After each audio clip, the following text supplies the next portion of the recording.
Ya ya ya ya ma ya ma ya ma ya ya ya ya ma ya ya v'nizga b'Hashem levadai v'nizga b'Hashem levadai b'yemahu, which means that there is many different channels and many different expressions of godliness and sources of power, sources of expressions, but Yudke Vavke V'nizga B'Hashem Lavada B'Yemahu, and that day, and the day B'Yemahu, when the day will be, when we're going to reach the day, that day, where everything is going to be, when we're going to see the truth, the ultimate truth, that's going to be Yudke Vavke. V'nizga B'Hashem Lavada B'Yemahu, that is Yudke Vavke. And who represents Yudke Vavke? We represent Yudke Vavke. We're Am Yisrael. Yisrael is the neshama. It's all about machshava. We're coming from the source of the source of that source is everything is sourced within it. But then there is something that is coming from the depth, and that it's atzmas, coming chelik elakaim mal mamish, and that is yudke vavke. That is nishmas Yisrael, and this is what we are representing over here. And as we're seeing a display of that more and more, of where the less, the minority is taken over the majority, and the majority is being taken over by the light, which means that the darkness is evaporating one way or another, and you can't stop it. It's happening. It's rolling out. So I want to just this week it's Parshas Lech Lecha, and I want to just go into something to understand, so we can connect to the source of our source. Everybody has a source, but we're losing. We're having such a we're skipping steps. We're losing connection. In other words, in the way things are set up, is that we're viewing ourselves as egos. We're our egos, and we're viewing ourselves as separate entities, which means that I'm not connected to the source, and which means that we can go through a whole lifetime of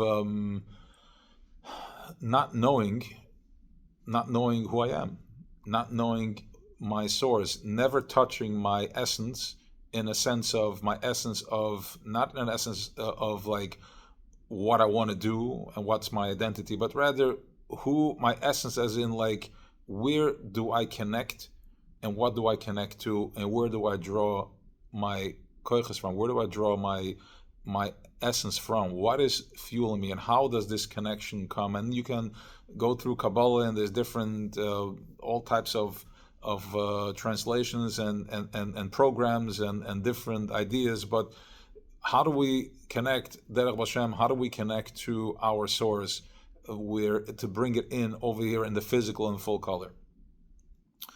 So, and which is ultimately, it's a time where we're entering in, where prophecy is coming back. Prophecy is that we are connecting to the letters, receiving the messages as it is, communicating with the source, receiving when I'm communicating with the source, you're receiving it within your truth, and you're being taken over by that, which is that your essence is what's coming out. Your letter, your ois is what's coming out. That's what's shining. Everything else is finally going into the background, and then the point is coming out. And when one point reveals, that triggers the other point to come out, and the other point, and before you know it, you have a whole sentence, and you have a whole you're creating a light, you're creating a fire. So the question is that Avraham Avinu was, we always talk about the greatness of Avraham and the challenges that he went through, the nisyonis that he went through. He was ready to sacrifice his son, Yitzchak. We have he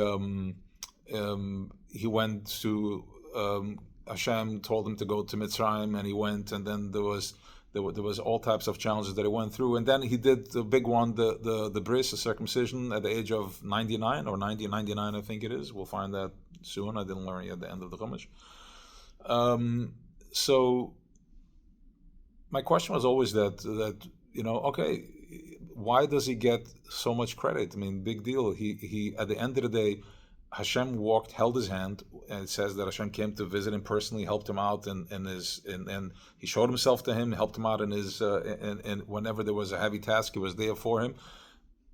If Hashem should show himself to me, I would do the same thing. You would do the same thing. The problem is that we're stuck. We don't see, we don't know, we don't see anything. You're not sure if what you're doing is the right thing to do. You're not sure if what you're fighting for, you should continue fighting for. And you're not sure if what you're giving up and you're surrendering to, you should have surrendered to, maybe you should have continued fighting for. So there is what is and not the main point that I want to get to is that the Torah is here to teach us. Masa of a similar abundant. Whatever happened to our forefathers is in the large. It's in the main structure, in the main brain of them. We are identically happening. The same thing is going through. We're going through the same process, but in a different scene, a different picture. But it's still the same story. Whatever move they made over there is what we're dealing with over here. So the question is, how do I connect the two? Let's just say that yes, it was amazing, and Avraham was Avraham Avinu. But how do I take the lessons from such a giant to where we're at right now? How do I connect the two? How does that come to Tafshin Pei Vav 2025? So what I'm seeing here is what I understand is, and what's happening here is that Hashem did not always show himself to Avraham. It wasn't every morning that he woke up and there was somebody waiting there and telling him, this is what you're going to be doing today. There was once, twice, or three times in a lifetime that he had a revelation, which is, this week's parsha says, ויאמר Hashem al Avrem, Lech lecha ma'aretz lecha. It tells him, go out and go do your thing. He's 75 years old over here. He's 75 years. It means that for 75 years he's going through all his battles and all his struggles and all his challenges. Not only challenges, which is he's actually doing something new, which is something that nobody has ever done before. He's claiming that he found a new way of expression.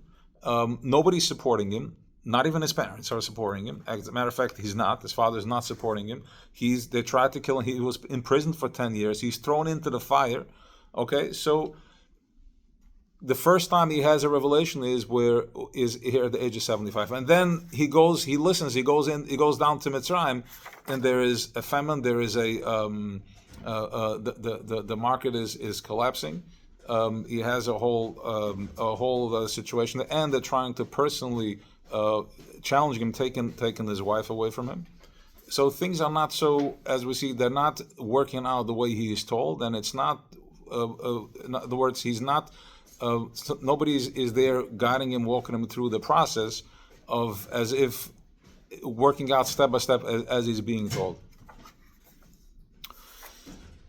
So, and then we have over here, and then we have when Moshe in Parshas Ve'era, when Moshe has a conversation with God, Hashem tells him, Ve'era Hashem v'al mitzvah Yaakov, Ishmi Hashem lo nedati lem. He's like, to you, I'm showing myself in Yudke Vavke. To them, all I showed up is the Malchus Shaka, which means Yudke Vavke is this the miracle. He saw open miracles. He saw the burning bush. He was communicating with something that was very. Imagine having the big Rebbe that is, you're going into Yechidus and he's telling you, you want a refu, and he's like, there is no problem. You're clear, and you walk out and you're clear. Moshe lived on that level, Yudke Vavke, but as far as Avraham, Yitzchak, Yaakov were concerned, it was in Malchus Shaka, which means that it came in the way we're experiencing it today. Malchus Shaka is that we're experiencing it in my struggles, in my work, and one day you have a win, it works out for you, and you're having a breakthrough, and you're seeing it, and you feel amazing. The week ended, and you're able to cover, and you see that it worked out for you. And then some days it does not, and then you have to get stronger, and you're going deeper into your emunah and trying to figure out reverse engineering as to what is that's happening, what is that's going on. So ultimately, Avram lived in that space. Avram lived in a space of Malchus Shaka, lived in a space of everything was hidden. And today we're living Hastara Shabbatei Hastara, which is that Creator is like, look, I'm going to enter in a space where the show is going to be played that is going to look like a very physical and very, very chumrizdige type of situation. That the scene that's going to reveal itself is going to be very physical, very chumrizdig, very beautiful, physical gashmias, cars and houses and designer stuff and all that stuff. And this is where I'm going to show up. This is where I'm going to show myself to you. And you're going to have to find yourself through that, which is because ultimately the tachlis of the whole creation is there should be a dira b'tachtonim. There had to be a revelation in the physical, which means that today there is a stronger revelation than there ever was. There's a stronger presence than ever was. The problem is that we are stuck in our egos, that we're not reading we're getting stuck in the on the story rather than the point of the story. We have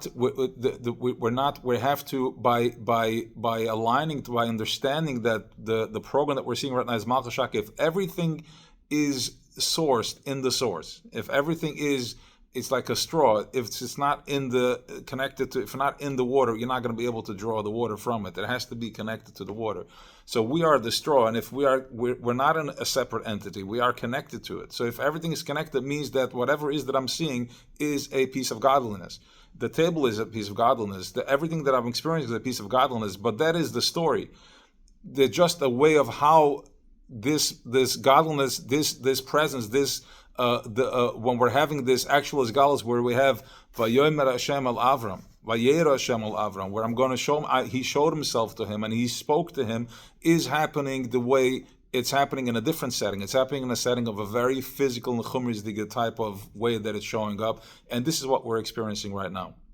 Which means that the point is that we by bringing das, bringing presence to what's happening, bringing das and bringing presence to what's happening, we're able to start experiencing revelation. And when we're experiencing revelation, that is a prophecy. A prophecy is you're getting a prophecy. You're getting in touch with your essence, not essence of in what my mission is, but essence as in like an essence of an expression of godliness. It's more than having a by knowing what my tafkid is, as in like what I need to do. It's knowing what is. It's my essence of who I am. We're having moments of revelations of where Creator Himself is being expressed. Creator Himself is showing up. That is the beginning of the building of the third Beis Hamikdash, is when we're going to be waking up to the essence of what is, not the actions. That is the actions that we're doing, but there's also the essence of what is. My letter, my ois. We're starting to wake up to that, and when you're waking up to your letter, that triggers the other letter and the other letter. So when you're starting to communicate from a place of what is, of the fact of what is, the prophecy, that is the prophecy, that's the Urim V'Tumim that is being expressed and showing up. That's when we're talking about redemption, talking about Geula, and we're talking about the building of the of the third of the Beis Hamikdash, the Beis Hamikdash Shalish. I mean, and remember, Masava Simon Labanim is that we're having a whatever challenges Avram went through, and whatever challenges he was able to overcome, we're having the same idea right now. Is that it's in the DNA. How is it in the DNA? It travels through the vibration of. How does DNA travel through the vibration of water? We are. Vibration of water is like, what I want to say is as follows, that don't think of it as in something that happened 3,500 years ago or 4,000 years ago. Rather think about it as something as in like an ocean that it just keeps moving. It's as if like we're connected to the source. Don't look at it as in a place of time and space, because if you're viewing it from a place of time and space, then it's very far away and we're losing contact with it, because the ego doesn't let us process it. It's like, what did it look like? What did it feel like? But if I'm looking at it from a place of vibration, from a place of where it travels through, like as in like water, liquid form, godliness in liquid form, that's something that is omnipresent. It's here right now. Our bodies are 72% water. Water is the closest thing, the closest expression to creator, which is creator is tachas apshitas. Tachas apshitas is an expression of, it's not in a form of color, it's not in a form of taste or feelings, desire. It just is. It's black and white. It's pshitas. It's simple. Simplicity. All that was just created after that. But before, when we're going back to that place of the beginning, it's all, everything is in simplicity. It's black and white. Water is very similar to that. Water is very black and white. It doesn't feel. It doesn't taste. It doesn't it doesn't have the way it responds to sound. Doesn't get all excited, and it's rather it just is. It either has a wave or it doesn't have a wave. It's either silent or it moves. It's very simple.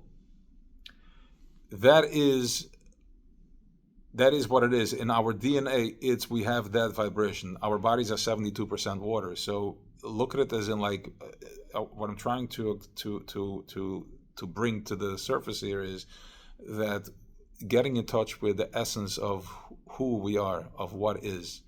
And it's not an intellectual thing. The intellectual part of it is what should bring us into the essence of what is. It's more than that. There's no words there. It's just a matter of fact. And the matter of fact is that we are Bnei Avraham, Yitzchak, Yaakov. This is who we are. That can be changed. You don't need to, venture out to go find something else to give you to validate it. It's just, if you're going inside, you will find that, which means that the challenges, the same way Avram was revealed, we're the closest now to that time, because the same way Avram's process was in Malchus Shakeh, which it was in a very physical, in a very hidden way. It wasn't revealed as in it was like when Moshe went to take out the Eden from Mitzrayim. But in the same thing we are dealing with right now is with Malchus Shakeh. There's a lot of chomer. There's a lot of physical matter that we are having to go through, swim the ocean of physical matter. And the same way he was able to work through it, because the way Avram went through it wasn't through open revelations. He fought his way through it. Every step of the way, he processed it through, he thought about it, and he stuck to his truth, to what his essence was. He's like, I don't care if it's not your truth or if it's not their truth, but it's my truth. It's my truth, and I'm going to go to the end with my truth. So we are in the same process right now. It doesn't have to be looking at if it's, if it fits with that, fits with this. It's my truth. It's my essence. It's my vibration. It's my ocean. It's my water. It's where I swim. It's where I am going to find my final peace within myself to calm the waters. This is how it's going to be. And we have the koyches to go through with this, because Masa Avos Simul Abanim, the same way Avram was able to fight through it from a place of Shakeh, the same way we have Hastara Shabbatay Hastara, that we're able to go through it. When Avram was asked to go through Dakeh, that is big time Hastara. That is a very hidden message in there, as in what it is. It didn't make any sense. When he's told to go down to Mitzrayim, and there is a famine there, and the economy breaks, so to speak. There is a breakout, there's a COVID, and it makes no sense. But yet he was able to push through and was able to stick to it, and he wasn't getting distracted by any type of distractions. We have a similar process right now where we're not getting distracted, that we have which means that it's within it. It's in our DNA. We are trained to this, and not only that we're trained, but rather what's happening right now is what we are. It's what we are expressing, it's what we are creating. The challenges that are coming our way is what we are sending out the vibe for, because we can only see what we are exposed to. I can only receive what I know. If I don't know it, it goes right through me. If I don't know a certain culture, and an insult in one culture is not an insult in my culture, if somebody says that to me, that's not going to be triggering me. It's going to go right over my head. It means nothing to me. The fact that the challenges that we are facing is the challenges that we are creating. It's within us. And the challenges that we are creating is not for the sake of the challenge, but rather it's the sake of the process of the end result, the light that is pushing through. There's a certain truth that wants to reveal, and that truth is triggering an opposition. And that opposition is there. The Nesoin is not there to punish me. The Nesoin is there to bring me to my truth, and then I bring that truth to the Nesoin, and that removes the blockages, it removes the obstacles, it removes the darkness. Yes. So that is the the process and the matzah of today. And just take the time to sit with it, meditate on it, process it, go into the process, see where within yourself and within your day-to-day, within your life, you're having your challenges within your relationships or whatever it may be, financials or temptations or whatever struggles that you're going through, and see where within that you can find your voice, you can find your expression, you can find your strength, and find, ultimately the job is to bring the light, to bring the Malchus Shaket, to bring in the King, to bring the revelation of our Creator in that space. Don't let that space overshadow your voice, your truth, but rather bring your voice into that stuckness. Have an awesome day. And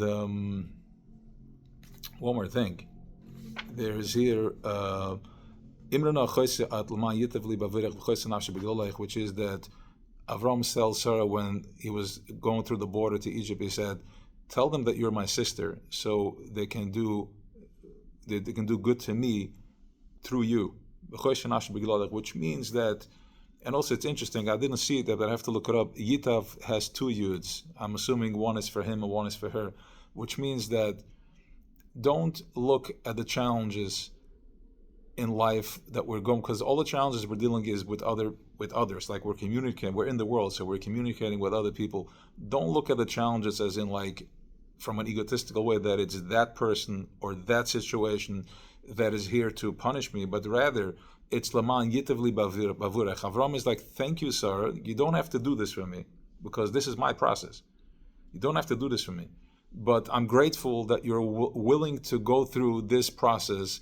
Because Avraham was aiming for the mountain. He was aiming for the highest. As you can see, the challenges that he went through, he's like, I'm going to reveal a truth that hasn't been revealed yet. And he was aiming for the highest, and the challenges that he was dealing with was at the highest point. So he's like, don't take it personal. I want to thank you for allowing me to go through this process with you. And in this process, I have my agenda. And that may not be your agenda. You may have your own agenda there. But rather understand, take out the agenda part, but rather understand that I'm grateful that you are on board, which means that don't hate me for it. Don't take it personal that I'm climbing this mountain over here, but rather is Laman Yitali Bavurech. This is I'm gonna get to the bottom of this, and I'm gonna push through, and I'm gonna get to the truth of it. I'm gonna get to ground zero with this through you. And then it's going to be good. L'man Yitav is going to be good for me, and it's going to be good for you. Two yuds. Have an awesome day.